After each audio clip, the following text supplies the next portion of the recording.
기독교인들에 대한 평가는 부정적으로 말할 때 어떻게 이야기하냐면 기독교인들은 좀 폐쇄적이다, 아니면 좀 독선적이다, 그런 말을 듣습니다. 왜냐하면 기독교에만이 구원이 있고 예수님만이 유일한 진리고 그 예수님만 믿어야 된다라는 주장 때문입니다. 이러한 평가는 앞으로 더 많이 기독교인들이 듣게 될 가능성이 많습니다. 외부적인 이유가 있는데 무엇보다도 이 시대를 살아가는 이 시대가 포스트 모던 시대다, 우리가 이렇게 이야기를 합니다. 그래서 포스트 모던이라는 것은 이 모든 것들은 주관적이고 상대적인 것이지 절대적인 것은 없다, 그게 포스트 모던입니다. 그렇기 때문에 이거는 절대적인 거다, 그렇게 주장하는 우리의 어떤 그 기독교적인 주장들이 그거 틀렸다, 그렇게 반박을 할 사람들이 많아질 가능성이 참 많습니다. 그런데 이런 포스트 모던 시대의 이런 주관적, 상대적 진리, 어떤 개인의 견해들을 중시하는 이런 입장들은 유익한 면이 참 많습니다. 그동안 사실은 우리가 그 과학주의라는 그런 그 연구들을 통해서 많은 사람들이 이렇게 그룹핑화 되어 있습니다. 그래서 이런 그룹, 저런 그룹. 그래서 내적인 사람, 어쩌면 내면적인 그런 그 사람, 외형적인 사람, 이런 사람은 이런 성향일 것이다, 저런 사람은 저런 성향일 것이다. 그래서 그런 그룹핑화 되어 있는 것들에 대해서 우리가 그냥 그런가?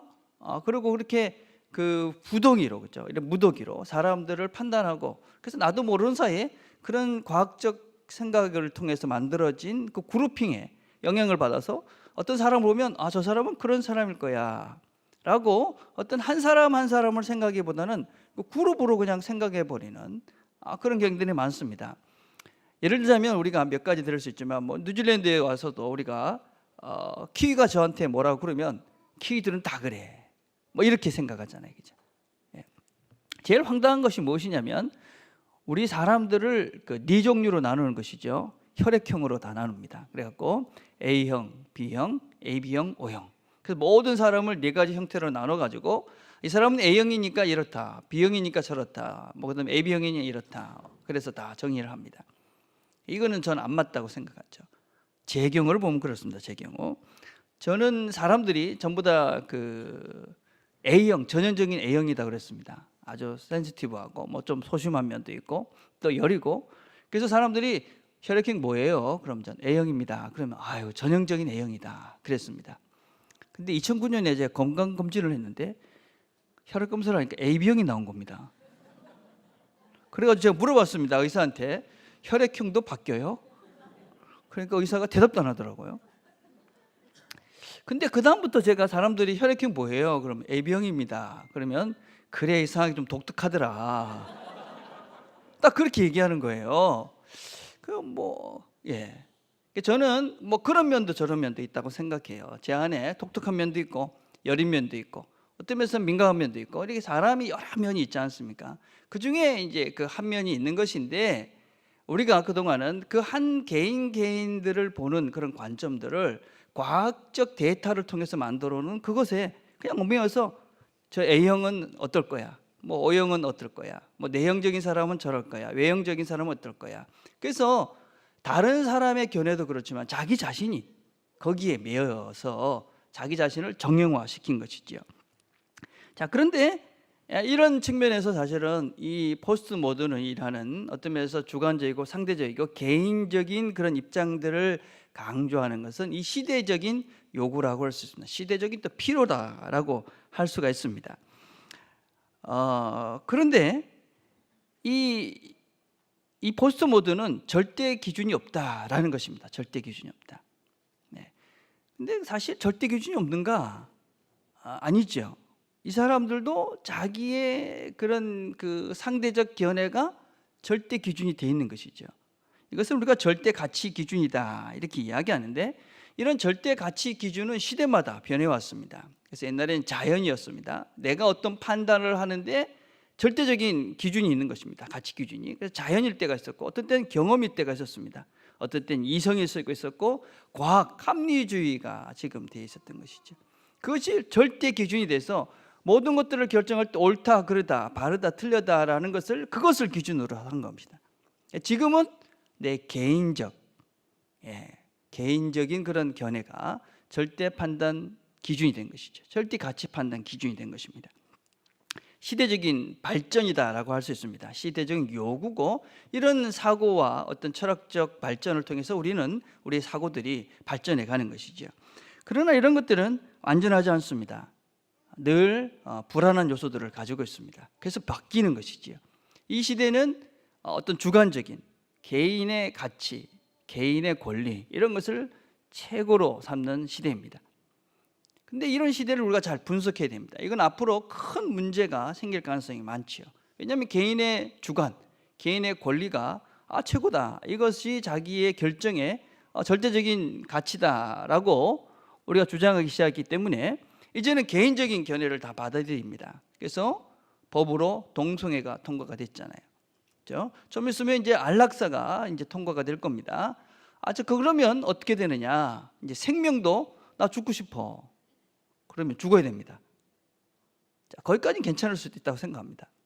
근데 문제는 나는 안 죽고 싶어. 그래도 넌 죽어야 돼. 그럴 수도 있습니다.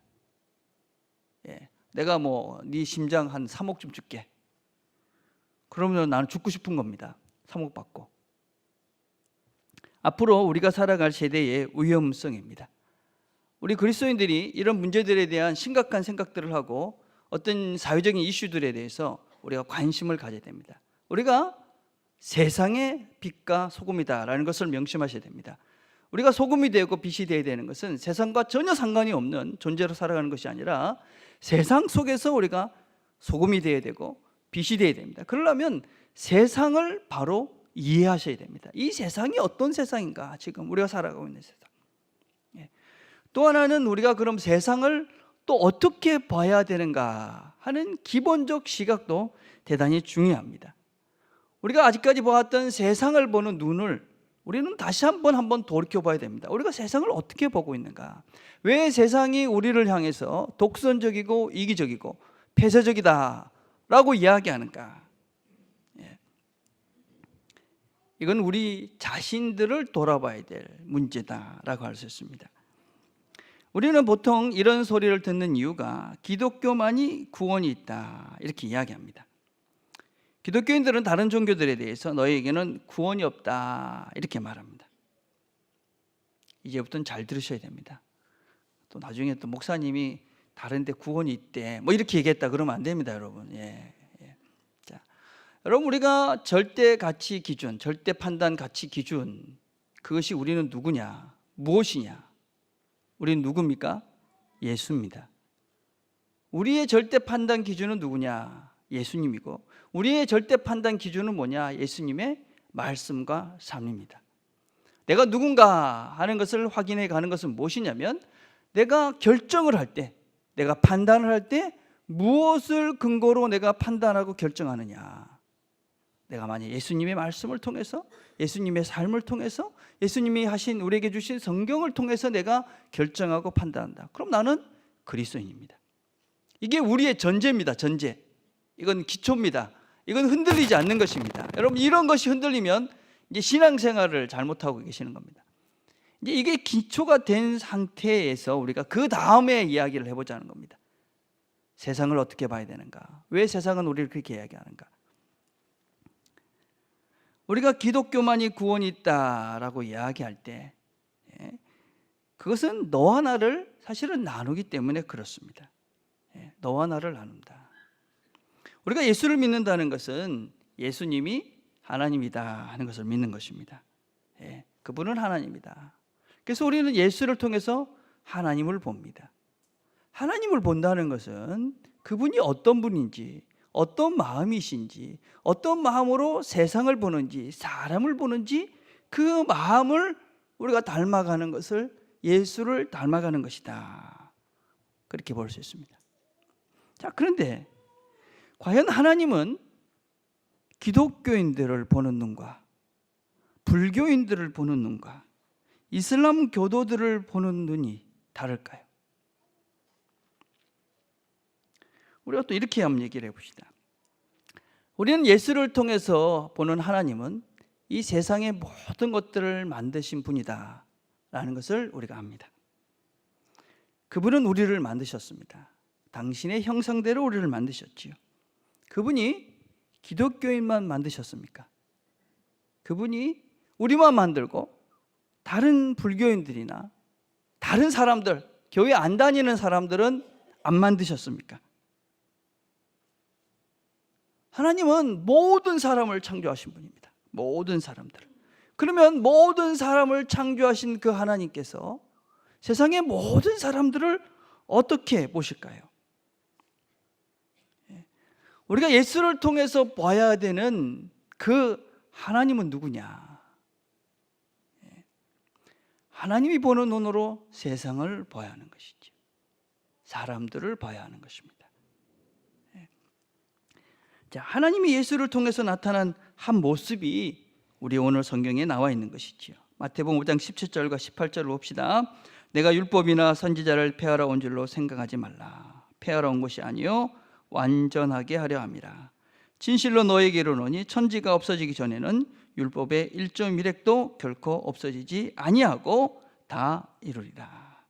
본문에서 이야기하는 율법과 선지자는 구약을 이야기합니다. 자, 구약을 믿고 있었던 유대인들, 그 당시에 이 사람들은 대단히 혼란스러웠습니다. 그 전까지는 하나님을, 구약에 있는 하나님을 믿고 왔었습니다. 근데 지금 예수님을 믿게 된 것입니다. 그러면 그 전에 내가 믿어왔던 그 구약의 그 하나님, 근데 예수님, 이거 어떻게 뭐가 다른가? 그래서 도대체 구약에도 분명히 하나님이 있는데 예수님도 하나님인데 도대체 뭘 어떻게 우리가 이 두 분의 관계를 이어갈 수 있을까? 예수님께서 말씀하시는 것이죠. 내가 율법과 선지자를 완전하게 알았다. 율법의 1.1획도 없어지지 않고 다 완전히 이룰 것이다. 자, 우리는 이스라엘의 오해를 한번 생각해 볼 필요가 있습니다. 이스라엘은 자기 자신들이 왜 선택받았는가? 이걸 좀 오해했던 것이죠. 여러분 신명기 7장 6절부터 8절을 보면 너는 여호와 내 하나님의 성민이라. 내 하나님 여호와께서 지상 만민 중에서 너를 자기 기업의 백성으로 택하셨나니 여호와께서 너희를 기뻐하시고 너희를 택하심은 너희가 다른 민족보다 수요가 많기 때문이 아니니라. 너희는 오히려 모든 민족 중에 가장 적으니라. 여호와께서 다만 너희를 사랑하심으로 말미암아 너희를 선택했다. 그렇게 말합니다. 너희가 가장 작은 자라서, 가장 못난 자라서 힘이 없어서 너희를 선택했다. 너희들 때문에 선택한 것이 아니다라는 것이지요. 기준이 너희가 아니라 나다라는 것입니다. 그 얘기를 하시는 겁니다. 그럼 왜 선택했느냐? 이사야서 42장 6절 이렇게 말합니다. 나 여호와가 의로 너를 불렀은즉 내가 내 손을 잡아 너를 보호하며 너를 세워 백성의 언약과 이방의 빛이 되게 하리니 내가 눈먼 자들의 눈을 밝히며 갇힌 자를 감옥에서 이끌어내며 흑암에 앉은 자를 감방에서 나오게 하리라. 하나님께서 이스라엘 백성들을 부르신 이유가 무엇이냐? 가장 연약했기 때문에 불렀고 사랑했기 때문에 자신이 부른 것이고, 그리고 이들을 택하신 이유가 이방의 빛으로 어둠 속에 있는 자들에게 눈을 밝혀서 감옥에 갇혀 있는 자들에게, 어둠 속에 있는 자들에게 빛을 비춰서 그곳에서 나와서 자유를 누리고 그들 위해서 진정한 빛의 걸음을 걸어가기 위해서 그들을 부른 것입니다.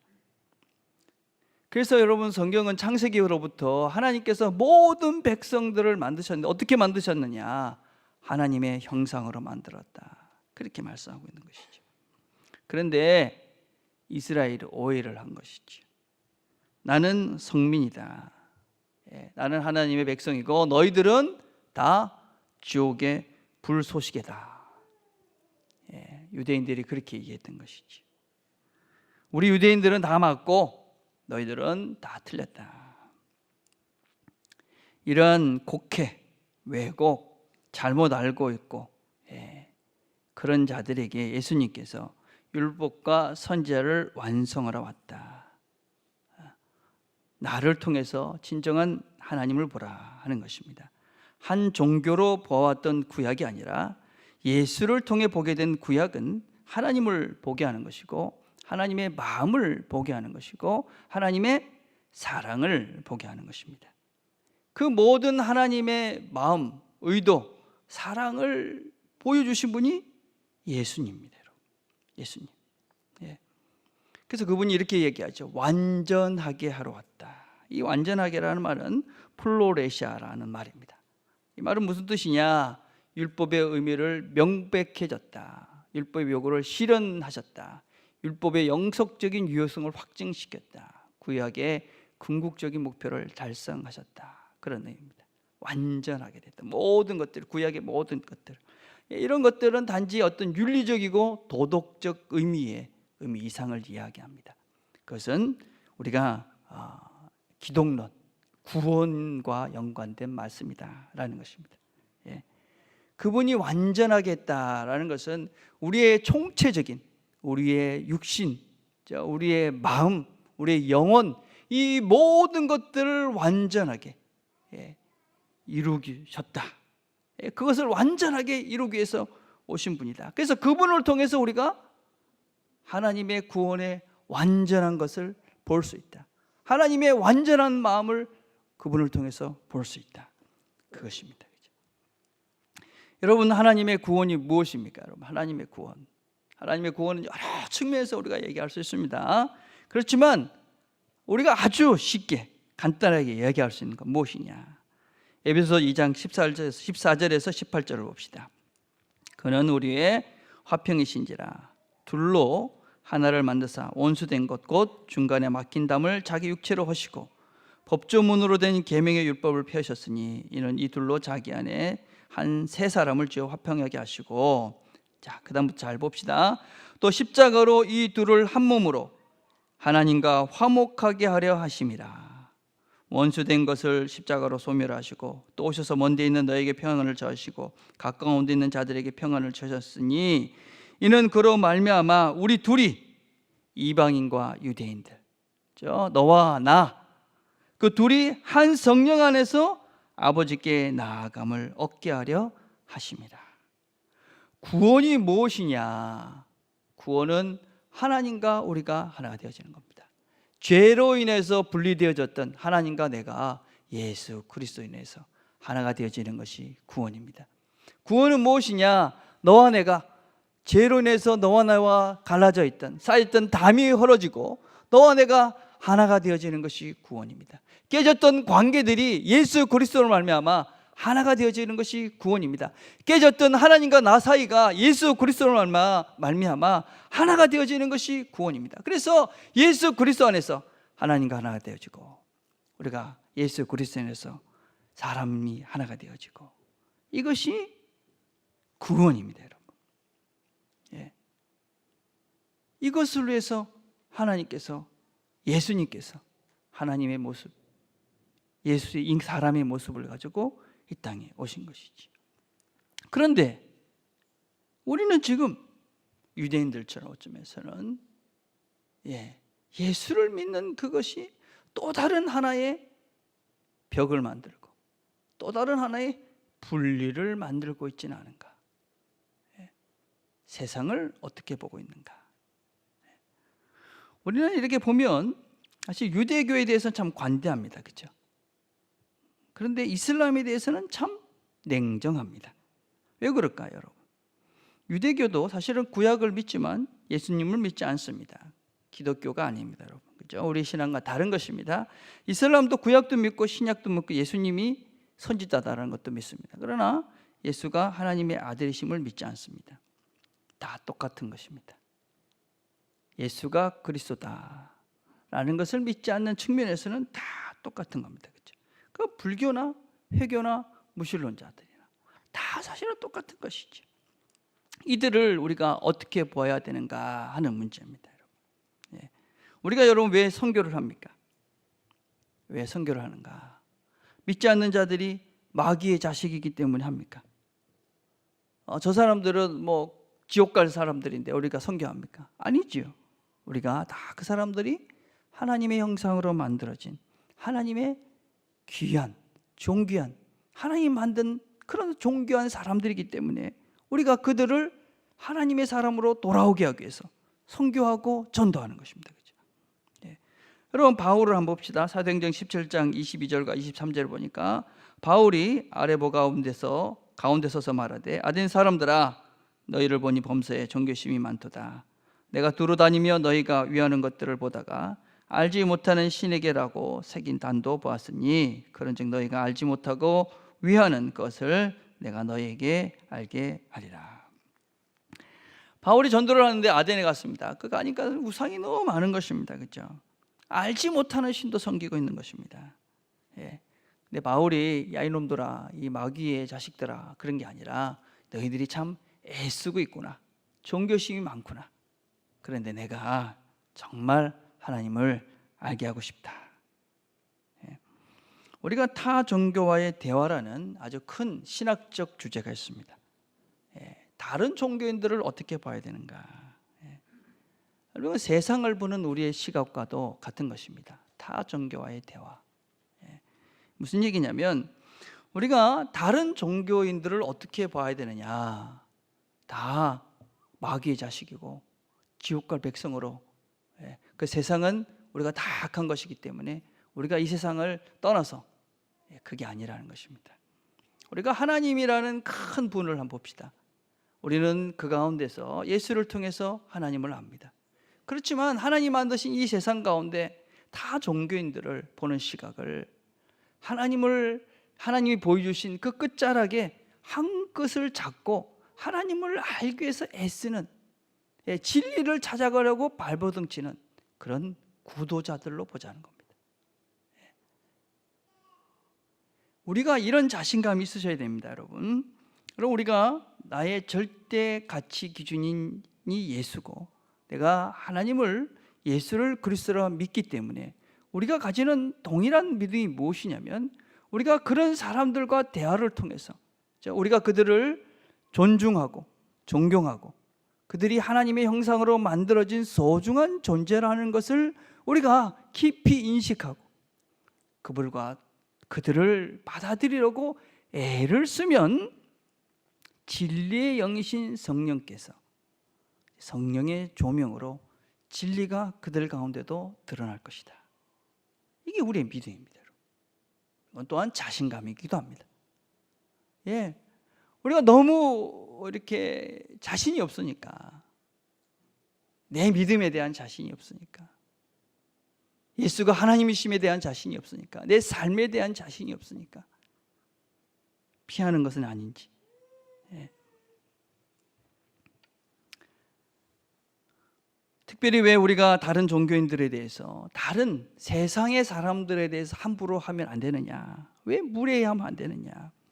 여러분, 이스라엘을 택한 이유가 무엇이라고 그랬습니까? 그들이 잘나고 그들이 특별나서가 아니었습니다. 하나님의 은혜로, 사랑으로 가장 적은 존재였지만 그들을 택해 주셨습니다. 여러분, 우리도 마찬가지입니다. 우리가 어떻게 구원을 받았습니까? 내가 특별해서 잘나서, 내가 똑똑해서, 그래서 내가 하나님의 사랑을 받고 하나님의 백성이 되었습니까? 내가 누굽니까, 여러분? 내가 누굽니까? 나는 어쩔 수 없는 자입니다. 내가 어떻게 할 수 없어서 예수께 나온 사람들이 우리들입니다. 나 같은 죄인을 하나님께서 용서해 주신 것입니다. 나 같은 죄인. 우리는 다른 사람 몰라도 내 자신은 나를 알지 않습니까? 내가 얼마나 추한 존재인지 나를 알지 않습니까? 그런 나를 하나님이 구원해 주셨습니다. 바울이 이렇게 말합니다. 미쁘다 모든 사람이 받을 만한 이 말이요, 그리스도 예수께서 죄인을 구원하시려고 세상에 임하셨다 하였도다. 죄인 중에 내가 괴수니라. 죄인인 우리를 하나님의 사랑으로 나를 구원해 주셨다. 이 바울의 고백이 우리의 고백입니다. 죄인 중에 괴수, 그런데 나를 구원해 주셨어요. 그러면 다른 사람들도, 지금은 그 길을 걷지 않고 있는, 그 길을 모르는 그 사람들도 여전히 하나님은 구원하실 수 있는 분이죠. 그렇죠? 우리는 하나님이 어떻게 역사하실지, 하나님께서 어떻게 그들을 하나님 백성으로 다시 부르실지 우리는 아무도 알지 못합니다. 그래서 우리는 여전히 그들을 존중하고 사랑하고 하나님의 마음으로 다가가야 되는 거예요. 세상을 보는 우리의 시각이 달라지지 않으면 세상의 소금이 빛이 되기 어려운 것이죠. 어떻게 우리가 이 세상 속에서 이 예수를 보이며 삽니까? 마태복음 15장 5장 19절에 이렇게 말하지요. 그러므로 누구든지 이 계명 중에 지극히 작은 것 하나라도 버리고 또 그같이 사람을 가르치는 자는 천국에서 지극히 작다 일컬음을 받을 것이요 누구든지 이를 행하며 가르치는 자는 천국에서 크다 일컬음을 받으리라. 예수의 본질, 예수님이 누군지를 잘 배우셔야 됩니다. 잘 가르치고 잘 배워야 되는 것이죠. 잘 가르쳐라 그렇게 말합니다. 잘 가르치는 자가 큰 자다. 바르게 가르치려고 애를 씁니다. 또 여러분들은 바른 분별력을 가지고 마음을 열고 잘 배워가셔야 됩니다. 이전까지 들었던 것들 있습니다. 여러분. 배웠던 것들이 있죠. 거기에 멈춰서서는 안 됩니다. 죽는 날까지 우리는 배워야 되고 하나님의 말씀의 깊이를, 제가 성경 공부할 때마다 그런 얘기를 많이 합니다. 하나님 말씀의 깊이는 얼마나 많은 레이어가 있는지 모른다. 겹겹이 쌓여져 있는 그 레이어 위에 우리가 그냥 겨우 껍데기 알고 있는 그것을 통해 성경을 안다 그러고 하나님을 안다 그러고 예수를 안다는 거, 그러면 안 되는 거예요. 깊이를 하셔야 됩니다. 깊이. 그래서 우리는 바르게 가르치고 바르게 배우면서 하나님의 그 크신, 그 깊으신, 넓으신 그 하나님의 세상을, 하나님의 마음을, 그 사랑을 우리가 배워가야 되는 것이지. 자, 그리고 뭐라고 말합니까? 행해야 된다고 이야기합니다. 행해야 된다. 마태복음 5장 20절입니다. 내가 너희에게 이르노니 너희가 서기관과 바리새인보다 더 낫지 못하면 결코 천국에 들어가지 못하리라. 바리새인들의 의 무엇입니까, 여러분? 그건 외적인 의입니다. 드러난 의를 이야기합니다. 여러분, 드러난 의를 행하셔야 됩니다. 예배하고 기도하고 금식하고 구제하고, 이런 행위들이 나쁜 것이 아닙니다, 여러분. 그것들을 하라 하는 것입니다. 그런데 우리는 거기에 멈춰서는 것이 아니라 바리새인보다 더 나은 의, 무엇입니까, 여러분? 지난주에 같이 배웠죠. 이같이 너희 빛이 사람 앞에 비추게 하여 그들로 너희 착한 행실을 보고 하늘에 계신 너희 아버지께 영광을 돌리게 하라. 착한 행실, 아버지께 영광이 돌려지는 그런 행실, 그것이 무엇입니까?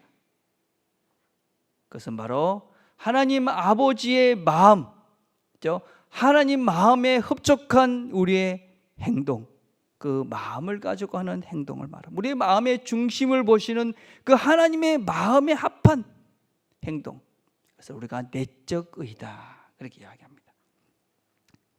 외적인 것이 중요합니다. 그러나 우리가 추구해야 될 더 큰 의는 내적인 의입니다. 그렇죠?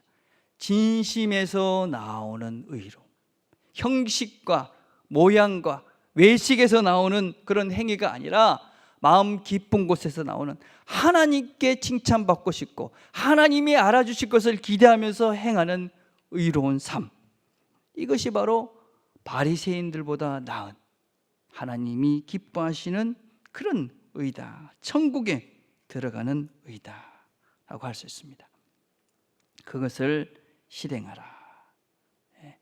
그것을 실행하며 사는 자들, 그들이 하나님의 나라를 이 땅에서 누리는 것이고, 예수가 하나님이심을, 예수가 완전한 하나님이심을 이 땅 가운데 보이며 증거하며 사는 자들이다 라고 할 수 있습니다.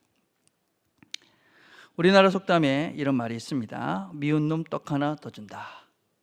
아주 좋은 말입니다, 여러분. 여러분, 내가 이 떡을 먹고 있는데 옆에서 누가 이렇게 군침을 흘리고 있으면 어떻게 합니까? 너 먹고 싶지? 안 줘. 모자라는 것이죠. 여러분, 그러면 안 됩니다, 여러분.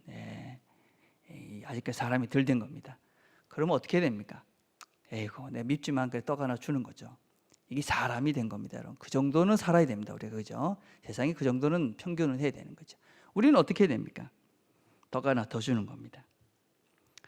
첫 번째는 그 사람을 위해서 주는 겁니다. 두 번째는 사실은 내 마음속에 있는 미움을 제거하기 위해서 주는 겁니다. 떡 하나 더 주는 것을 이타적 사랑이라고 그럽니다. 그러나 떡 하나 더 주는 것은, 하나 주는 것은 이타적인 것이, 하나 더 주는 것은 이리적 사랑이다. 그렇게 이야기합니다. 이리적 사랑. 그것은 너와 나를 위한 행위다. 너와 나를 사랑하는 행위다 하는 것입니다. 우리가 하나님의 마음으로 어쩌든지 정말 더 마음을 다해서 사랑하려고 하나 더 주는 구체적인 행위, 이게 바로 마음을 다하는 바리새인과 다른 차원의 의로운 삶을 살려고 발버둥치는 우리의 모습이다라는 것입니다. 이런 모습을 하나님께서는 기뻐하시는 것입니다.